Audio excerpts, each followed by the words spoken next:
మనిషికి ఎన్నో గొప్ప లక్షణాలు ఉన్నాయి. కానీ వాటిలో అతి పెద్దదైనది దయ.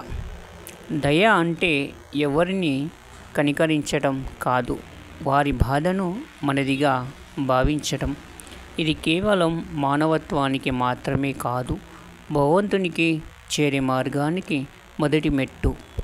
ఒకప్పుడు ఒక చిన్న ఊరిలో ఓ పేద బ్రాహ్మణుడు ఉండేవాడు. అతని దగ్గర డబ్బులు లేవు, భోజనం కూడా లేదమ్మా, కానీ దయ మాత్రం ఉంది.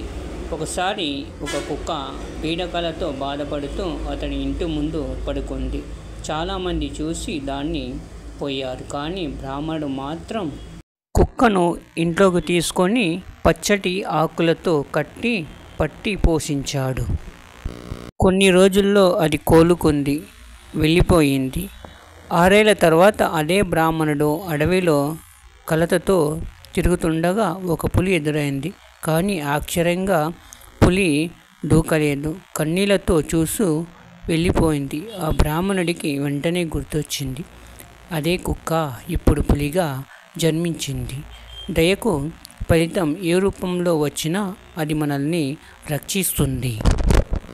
అందుకే ధర్మ రక్షతి రక్షితః, ధర్మాన్ని రక్షించిన వారిని ధర్మం కాపాడుతుంది. దయ కూడా ఒక ధర్మమే.